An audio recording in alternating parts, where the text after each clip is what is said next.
రాయలసీమ జిల్లాల నుంచి పల్లెల నుంచి గత 8 ఏళ్లుగా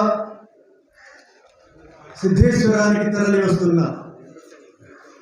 రాయలసీమ రైతులకు, రాయలసీమ ఉద్యమ సంస్థల నాయకులకు, కార్యకర్తలకు అందరికీ ఉద్యమ ధైర్యాలు తెలియజేస్తున్నాం.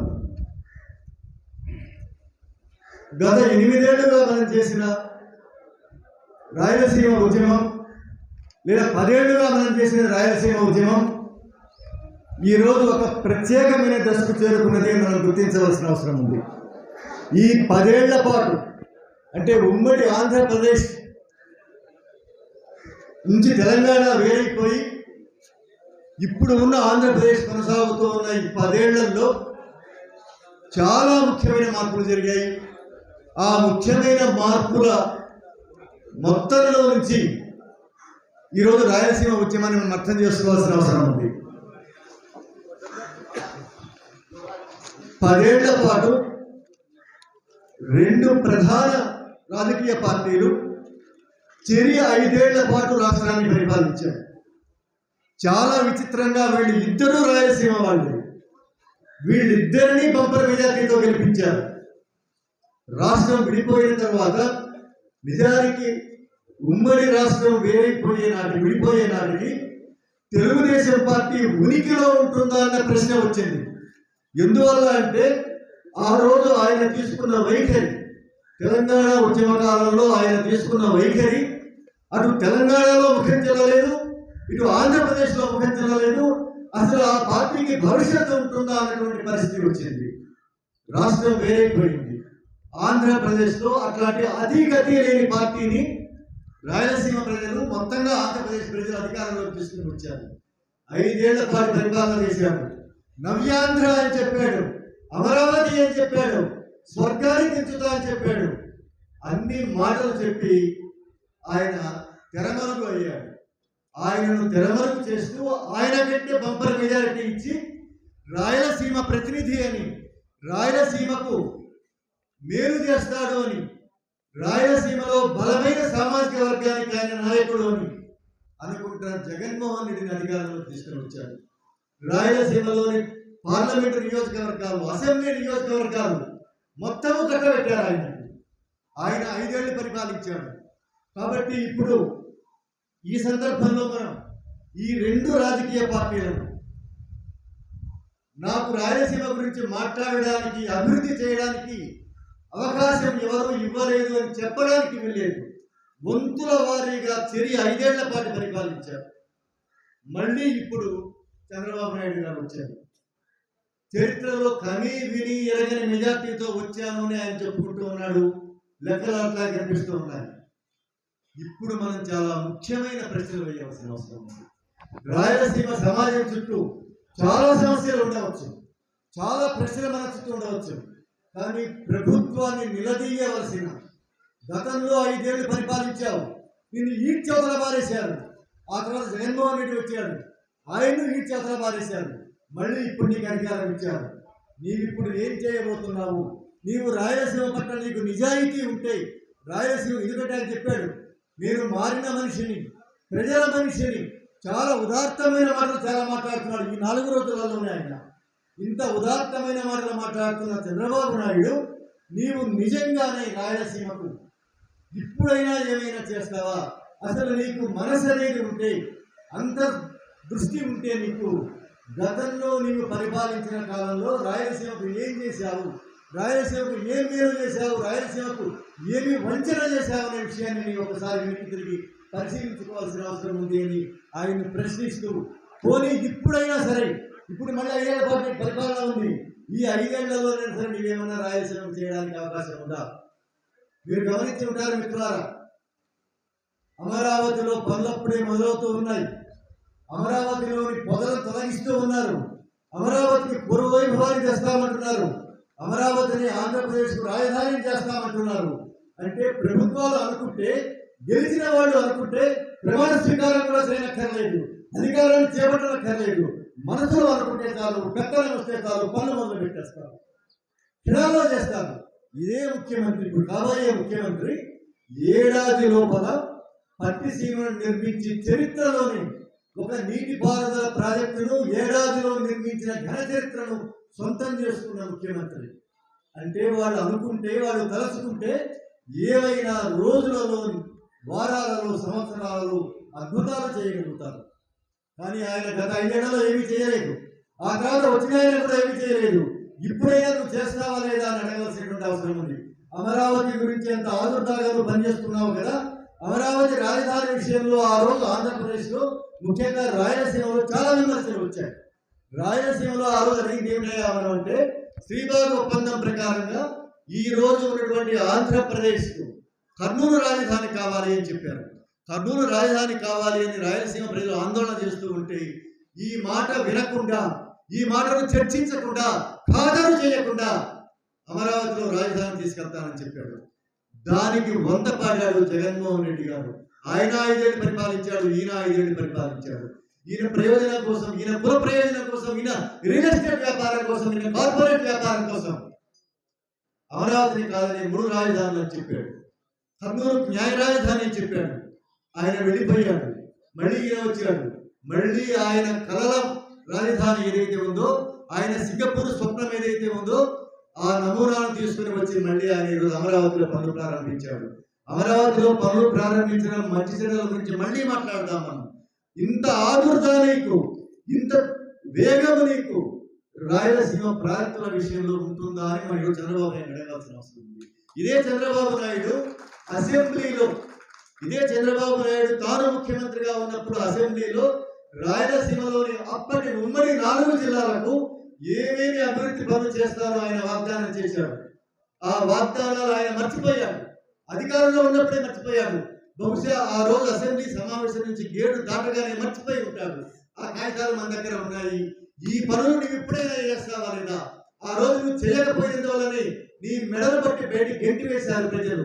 ఇప్పుడు మళ్ళీ వచ్చావు, నువ్వు చాలా రాజసంగా వచ్చావు. ఇప్పుడు కింగ్ మేకర్ గా వచ్చావు. కేంద్రంలో ప్రభుత్వాన్ని నిలబెట్టే యోధుడిగా వచ్చావు. నరేంద్ర మోడీ గారిని అవతార పురుషుడిగా, మహానాయకుడిగా కీర్తిస్తూ ఉన్నాడు. అట్లాంటి మహానాయకుడిని, అవతార పురుషుడికి కూడా అధికారాన్ని నిలబెట్టగల సత్తా నాకుంది, నేను కింగ్ మేకర్ని అని మళ్ళీ మరొకసారి రుజువు చేసుకున్నటువంటి చంద్రబాబు నాయుడికి నీకింత అప్రతిహతమైన శక్తి ఉంది కదా. కేంద్రంలో ప్రభుత్వాలు నిలబెట్టగలవు, కేంద్ర ప్రభుత్వాలు నడిపించగలవు, కేంద్రంలో ప్రభుత్వాలకు మద్దతు ఇచ్చి దేశం మొత్తానికి నీవు దారి చూపగలవు. రాయలసీమ నువ్వు ఇప్పుడు ఏం చేయగలవు? నీవు గతంలో ఇచ్చిన హామీలు అమలు చేయగలవా? లేకుంటే గత 10 ఏళ్లుగా రాయలసీమ ప్రజలు వెనకడుగు వేయకుండా ధీరోదాత్తంగా రాయలసీమ ప్రజలు తమ డిమాండ్లు ఏంటైతే ప్రకటిస్తున్నారో, కోరుతూ ఉన్నారు, నిలదీస్తూ ఉన్నారు, వాటిలో నీవు ఇప్పుడు ఈ వేటిని అమలు చేయగలవు?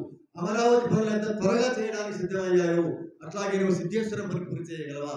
అట్లాగే నీవు రాయలసీమలో ఉండే ఏ ప్రాజెక్టు పనైనా సరే నువ్వు పూర్తి చేయగలవా అనేసి ఈరోజు మనం చంద్రబాబు నాయుడు గారిని గట్టిగా నిలదీసి అడగవలసిన అవసరం ఉంది. అయితే చాలా డిమాండ్లు ఉన్నాయి మిత్రులారా.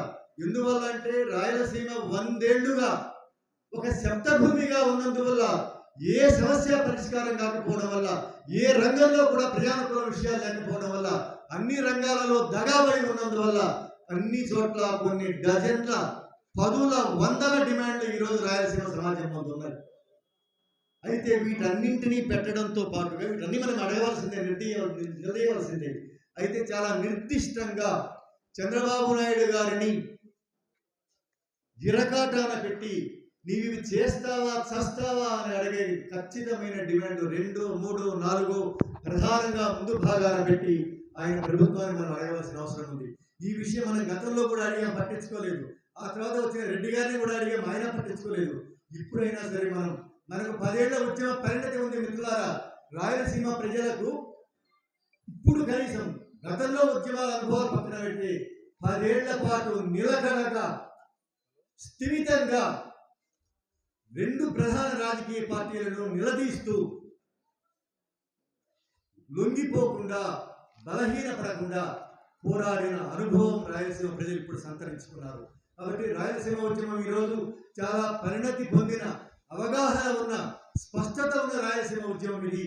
కాబట్టి ఈ ఉద్యమం ఈరోజు కేంద్రంలో ఉన్న నరేంద్ర మోడీ గారి పక్కనే కూర్చునేంత, నరేంద్ర మోడీ గారు చాలా సగౌరవంగా చంద్రబాబు నాయుడు గారిని పక్కన కూర్చోబెట్టుకుని గౌరవించే స్థితికి ఈరోజు ఈ రాష్ట్ర ముఖ్యమంత్రి ఎదిగాడు. కాబట్టి నీవు విభజన చట్టంలోని హామీలను అమలు చేయించడానికి నీవు ఇప్పటికైనా సిద్ధమవుతావా లేదా? ఎందువల్ల అంటే 10 ఏళ్ల కింద జరిగిన విభజన చట్టం అనేది కేవలం గాలి మాట కాదు, అది కేవలం దయాధర్మంతో ఇచ్చింది కాదు, అది నోటి మాట కాదు, అది అసెంబ్లీ ప్రసంగం కాదు, ఎన్నికల రాజకీయాల్లో చేసే వాగ్దానం కాదది, అది చట్ట రూపంలో వచ్చినటువంటి ఒక అంశం అది. కాబట్టి చట్టబద్ధంగా రాయలసీమ ప్రజలకు ఆంధ్రప్రదేశ్ రాష్ట్ర విభజన చట్టంలోని హామీలు ఏవైతే ఉన్నాయో ఆ హామీలను ఇప్పుడు చంద్రబాబు నాయుడు గారు ఆయన కేంద్రంలో ప్రధానమైన వ్యక్తిగా ఉన్నాడు. కాబట్టి వాటిని అమలు చేయడానికి ఆయన చిత్తశుద్ధితో ప్రయత్నం చేస్తాడా లేదా అనే విషయాన్ని ఈరోజు మనం ఆయన అడగాల్సిన అవసరం ఉంది. ఎందువల్ల అంటే చంద్రబాబు నాయుడు గారు ఎంత తెలివైన వారంటే ఆయన చాలా తెలివైన వారు. ఎంత తెలివైన వారంటే ఏడాదిలో పట్టిసీమ కట్టిన తర్వాత రాయలసీమ ప్రజలు అడిగారు, పట్టిసీమ కట్టావు కదా, చాలా హడావుడిగా గోదావరి జలాలను కృష్ణా బేసిన్లోకి తరలించడానికి పోలవరం ప్రాజెక్టు చాలా కాలం పడుతుంది, కాబట్టి అంతకాలం పాటు వెయిట్ చేయడానికి వీలు లేకుండా ఇమీడియట్ గా నీవు పట్టిసీమ కట్టావు, ఏడాది లోపల కట్టావు, మరి రాయలసీమకు నీళ్లు ఇస్తావా లేదా అని రాయలసీమ ప్రజలు మనం అడిగాం. ఆ రోజు అన్ని రాయలసీమ సంఘాలన్నీ అడిగాయి, రాయలసీమ సాగునీటి సాధన సమితి అడిగింది, రాయలసీమ విద్యావంతుల వేదిక అడిగింది, రాయలసీమలో అన్ని ప్రజా సంఘాలు అడిగాయి. అడిగితే ఆయన ఏం మాట చెప్పాడంటే మీకు నీళ్లు కావాలా చట్టం కావాలా అని అడిగాడు. చూడండి ఎంత తెలివైన వారు ఆయన. అంటే చట్ట రూపంలో ఒక హక్కు ఇస్తే, చట్టబద్ధంగా ఒక హక్కుని రాయలసీమ ప్రజలకు దగ్గర పెడితే వాడు నిలదీస్తారు, ప్రశ్నిస్తారు, ఆ చట్టాన్ని అమలు చేయాలి అనేసి ఒత్తిడి తీసుకుని వస్తారు. కాబట్టి చట్టం చెయ్యకుండా, చట్ట రూపంలో ఏ హామీ పడకుండా కేవలం నోటి మాటగా పట్టిసీమ కడతాము, ఆ మిగులు జలాలను రాయలసీమ వాళ్ళకి ఇస్తాము అంటారు.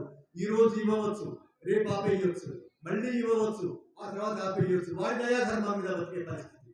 ఈరోజు రాయలసీమ ప్రజలు ఎవరి దయాధర్మం మీద బతకడానికి, ఎవరు ఇస్తే నీళ్లు తీసుకోవడం కాకుండా హక్కుగా మాకు నీళ్లు ఇస్తారా లేదా అనే స్థితికి ఈరోజు వచ్చారు.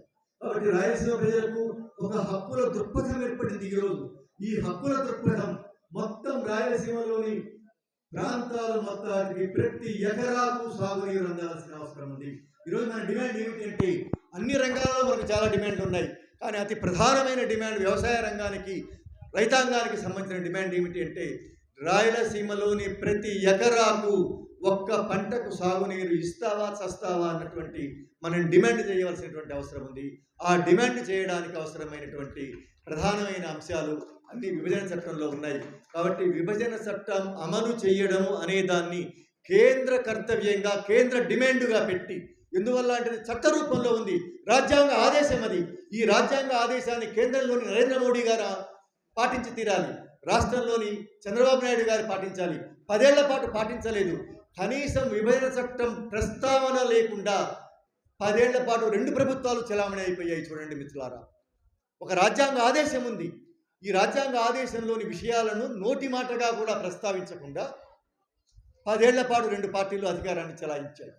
ఇప్పుడైనా సరే ఆ చట్టాన్ని మీరు అమలు చేస్తారా లేదా, ఆ చట్టంలో ఉండి రాయలసీమకు ఖచ్చితంగా రావాల్సిన ప్రతి విషయాన్ని మీరు అమలు చేస్తారా లేదా అన్నటువంటి డిమాండ్ మనం పెట్టి, అంటే ఒక రకంగా ఈరోజు రాయలసీమ ఉద్యమం ట్రిగ్గర్ కావాల్సిన పాయింట్ ఏమిటంటే విభజన చట్టంలోని హామీలను చంద్రబాబు నాయుడు గారు, నరేంద్ర మోడీ గారి సంకీర్ణ ప్రభుత్వం అమలు చేస్తుందా లేదా అనే విషయాన్ని ఈరోజు మనం ఖచ్చితంగా అడగాల్సిన అవసరం ఉంది.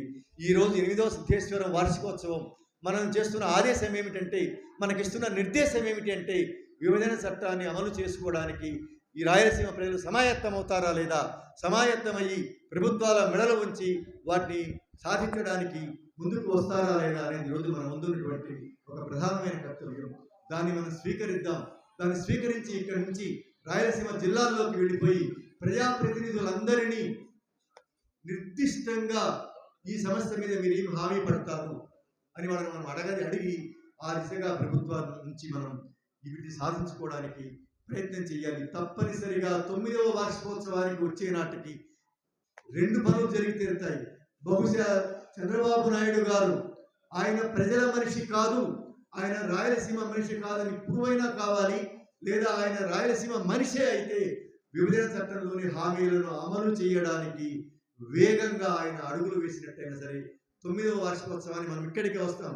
ప్రభుత్వాలు మార్పు మిత్రులారా, మేము మామూలుగా చెప్తూ ఉంటాం, ఎన్నికలు పాలకుల చిరునామాలు మారుస్తాయని మేము చెప్తూ ఉంటాం.